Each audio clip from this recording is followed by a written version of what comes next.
The typical colonial soldier carried either an English Brown Bess smoothbore musket or one like this, a 1766 model French Charleville, or as the French would call it, a Charlevet.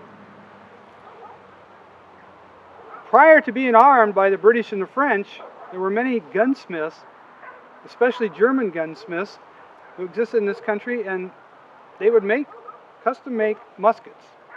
Some of them were rifled, some of them were not. But it wasn't convenient to go down to the gun store and buy a gun. Back then you might go to a locksmith and he would make the lock mechanism. You might go to a blacksmith or a metallurgist and he would make the barrel. Then you would have to find a trusted carpenter to build a stock for you to fit the pieces together. Now we have a modern gunsmith and he will make the whole thing for you, lock, stock, and barrel.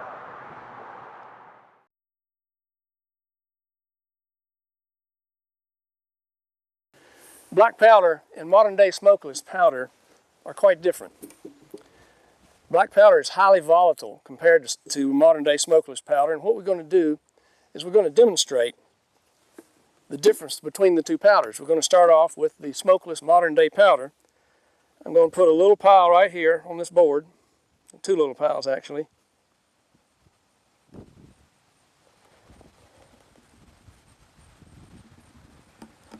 And then we're going to light them with a sparkler, and you'll see how it burns. Notice how close I have to get to the modern day powder to set it off. Notice also that the second pile did not light until I ignited it. Now we're going to do the black powder. Now we're going to put some black powder on the board, and we're going to put 3 piles, about the same distance apart that the 2 piles of modern day powder were. And we will light these with a sparkler. Notice that the black powder, when it explodes fast. And notice that all 3 piles exploded because it flashes out. This is highly volatile stuff, and we have to be extremely careful in handling black powder. Did you notice how quickly the black powder flashed compared to the smokeless powder burning? Also, did you notice how closely I had to put the sparkler to the modern powder to ignite it? The black powder would have ignited had the wind not been blowing with the sparkler 4 inches away from it. This black powder is extremely volatile. Never stored in a glass container or a static plastic container. You need a static-free plastic container, and that's not guaranteed. If you had it in a glass container, for example, and walked across the room, built up static electricity, picked up the can, you could cause an explosion. Never load your musket from either a can of powder or from the powder horn. Load your musket either from a powder measure or from a paper cartridge, such as this. The reason being that when a musket is fired, glowing embers are still left in the barrel. And if you poured the powder down from a can or from your powder horn, you could have an explosion, lose your hand, maybe an eye.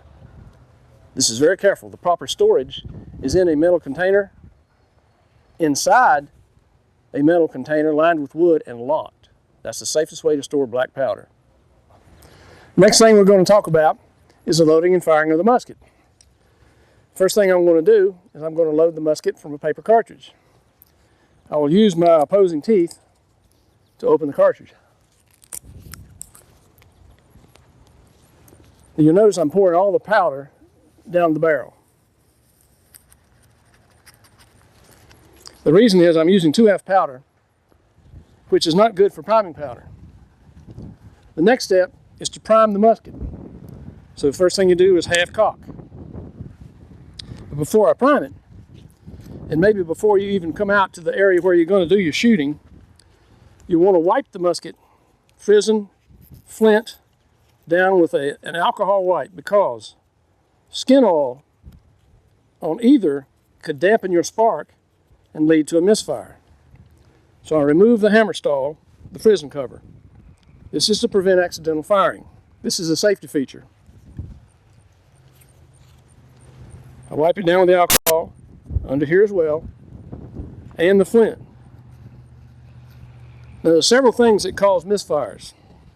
One is a dull flint or oily substance on the frizzen or the flint.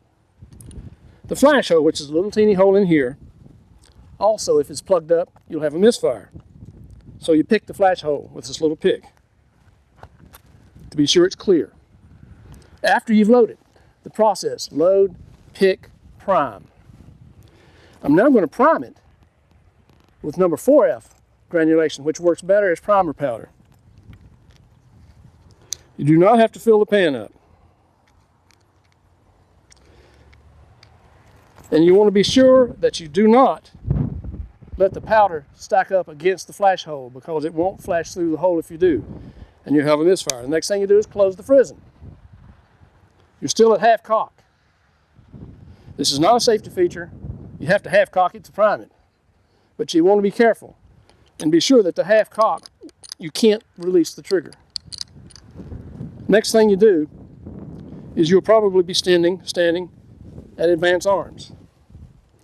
The commands for firing the musket, the first command is poise arms, which I will now execute. Poise, huh! And that's holding the musket in front of you like this. The next command is cock, firelock.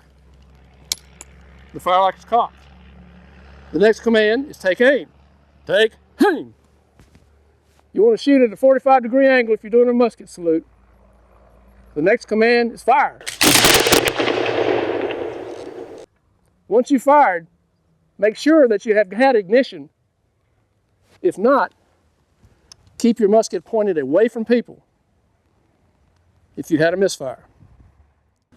In the loading process, one thing that causes misfires: oil on the frizzen, oil on the flint, even skin oil can dampen the spark.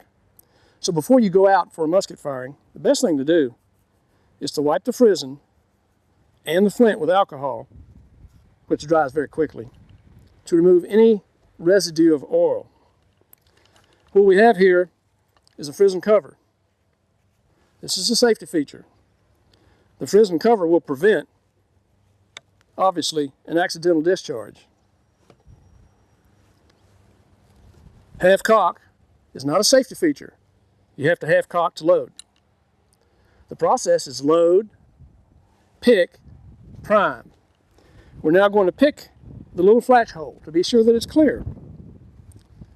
You can use either the picks that you have on your gear or pipe cleaner to be sure the hole is clear.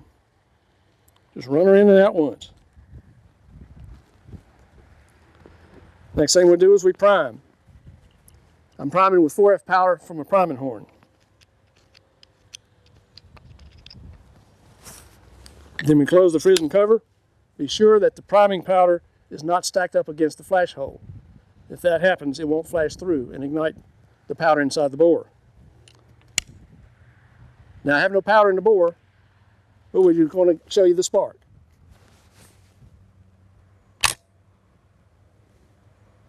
And that little spark flashes through the flash hole, ignites the powder blows up, and out goes the ball. If you have a misfire, wait 10 minutes, because you could have delayed ignition, keeping your musket away from other people. Once the 10 minutes is up, if it hasn't discharged, pick the prime hole, prime it, and try it again. Check your flint. Flints can go dull from one shot to the next, to be sure you have enough spark. If that fails and you did not use a paper wad, simply dump the powder out. If you use the paper wad, you're going to have to keep trying until you get ignition. Now, dampness can prevent the thing from firing. So before you fire your musket, you want to run through the bore with some dry patches to be sure there's no oil residue, because that would keep it from firing. If you are firing a 3-shot musket volley at a grave rededication, you must wait 3 minutes between each volley. The commands could be very simple, but from the commander, he could just command after the first volley and 3 minutes has expired, handle cartridge. You load and you go to advance arms. Then he could give the command, poise arms, take aim, half cock, cock, fire lock, take aim, fire. If the same muskets are going to be firing a 3-volley salute and you don't want to wait 3 minutes, then the only next thing you can do is to run a spit patch down the barrel. And a spit patch is nothing more than a cloth patch, dampened, not soaked, dampened in your mouth. You run it down the barrel, and this basically is accomplishing the same things that the cannon fires, when they swabbed the bores out, were doing. They were dampening out all the embers that were still glowing before they put the powder in again.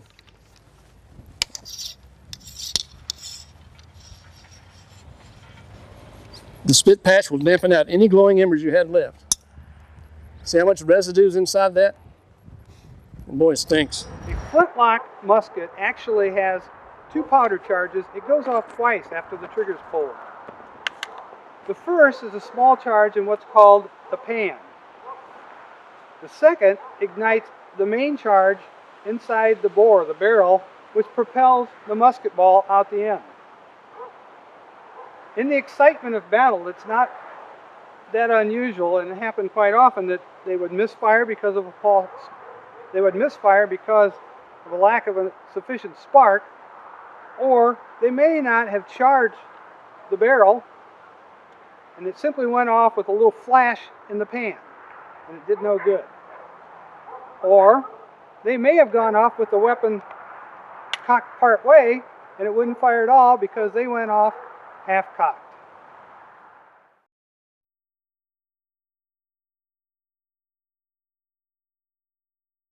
This is the position of attention with a musket, or order arms. Note that in the position of attention, the heels are not together as in modern day military, but rather slightly apart. We'll cover that later. And the butt of the musket is next to the toe of the right foot, with the musket being held perpendicular and the right hand grasping the musket at a comfortable angle down on the barrel. We're at the position of order arms. We're going to do shoulder arms. It is a 2-count movement.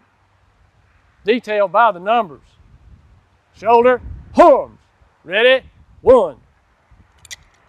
Ready? 2. Note that the musket is as perpendicular as it can be.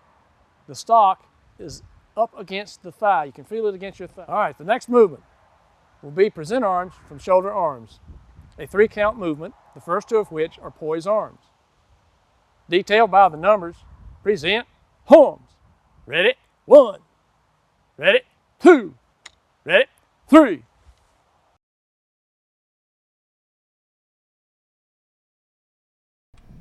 By the numbers, shoulder, firelock. Ready? 1. Ready? 2.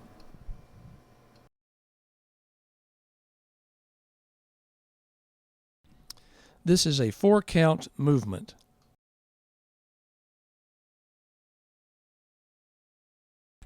Detailed by the numbers, advance, firelock. Ready? 1. Ready? 2. Ready? 3. Ready? 4. You will notice that the thumb and forefinger are wrapped around the trigger guard with the rest of the hand grasping the stock from behind. Next thing we're going to do is talk about the facing movements, right face, left face, and about face. Von Steuben's manual describes that you spin on both heels in all movements like that. There are 2-count movements, and he prescribes 1 second between each count of each movement, which may be a little long for our purposes, but as long as we are distinct in our movements, it'll look right. First thing we're going to do is right face. Please note the heels. The position of attention, the heels are not together, different from today's military. And it'll be obvious as to why, because when you spin on both heels, if they're together, that wouldn't work too good. So right face is the next thing we're going to do. Detail to the right, face. Notice 2 counts in the movement. The next we'll do will be left face, spinning on both heels. Detail, left, face. In both cases, it's the right foot that was brought back into position. The next will be about face. This is a 3-count movement. When you do about face, the first count is you step back with your right foot with your toe roughly equal to the buckle. Detail, to the right about, face.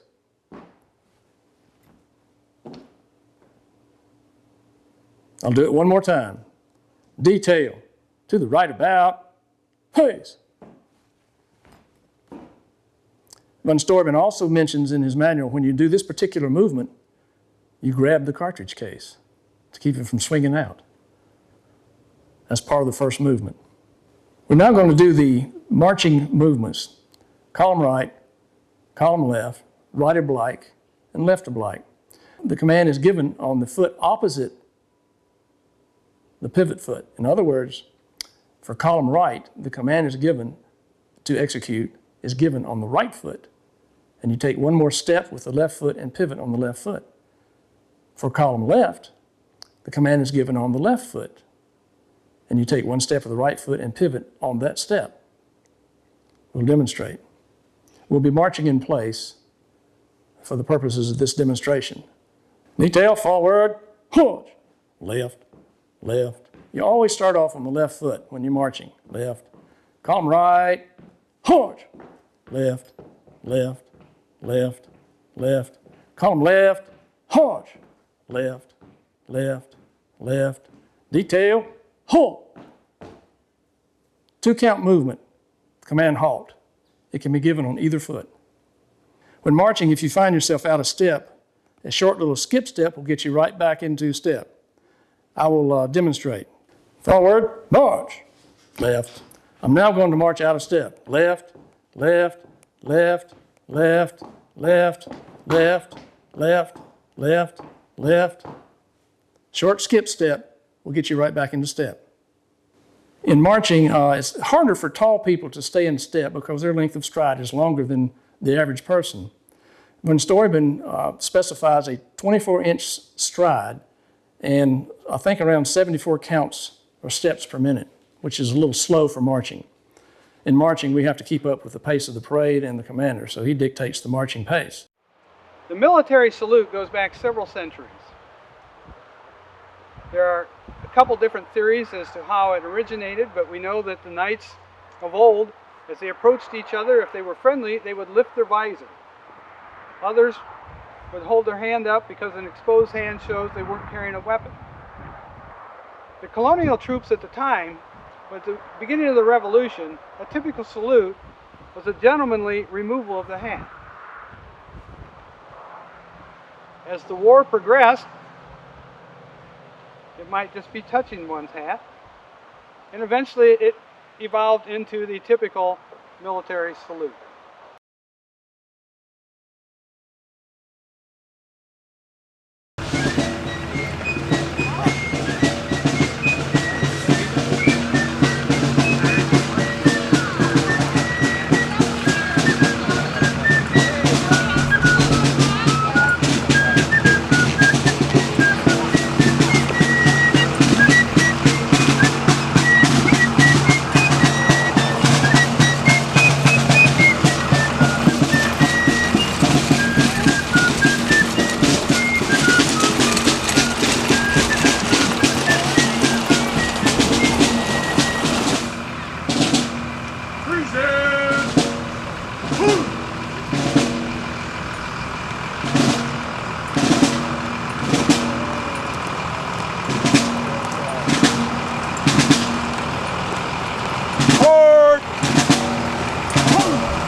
left, left, right, left. Here in front. Thank you. Color guard. Halt. Left. Face. Prepare to post the color. Present. Post.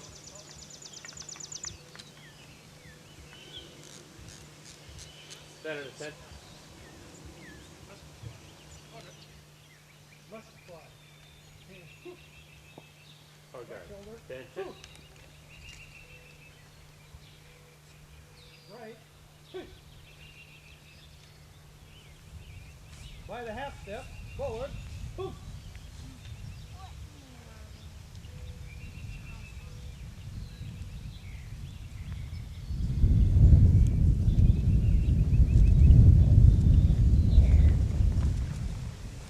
Firing line form on my left.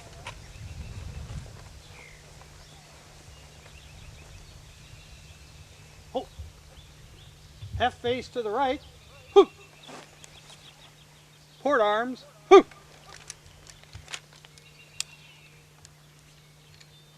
Remove your frizzen covers. Cock your fire locks. Aim. Fire. Port arms. Present.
Into the courtyard as we have the color guards. Color guard. Attention.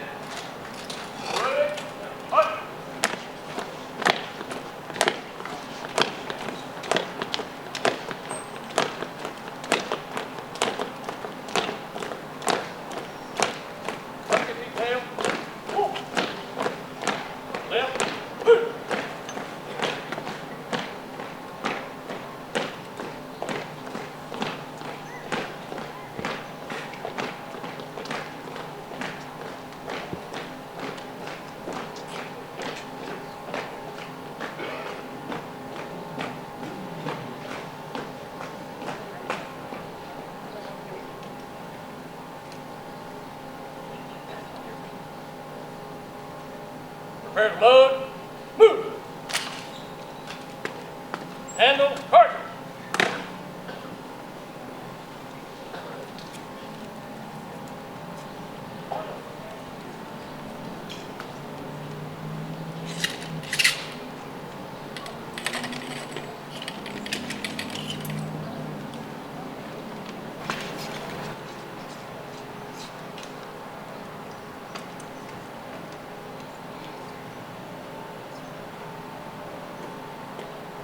Boys, who?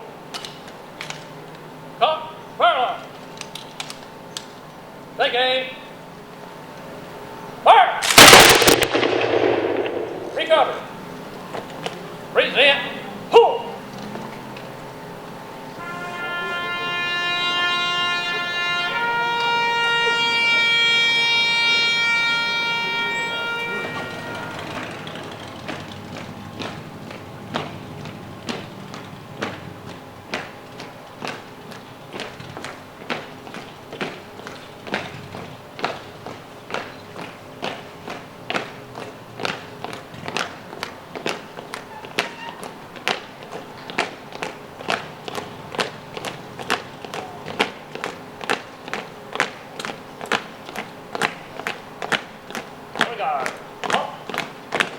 Thank you for watching this video presentation about the Indiana Society Sons of the American Revolution.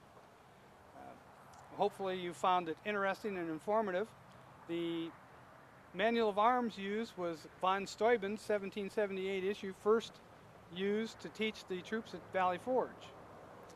This manual, we used excerpts from this manual, produced by Pioneer Press. It's available to anyone who wishes to see it. It also has additional information not covered in this video.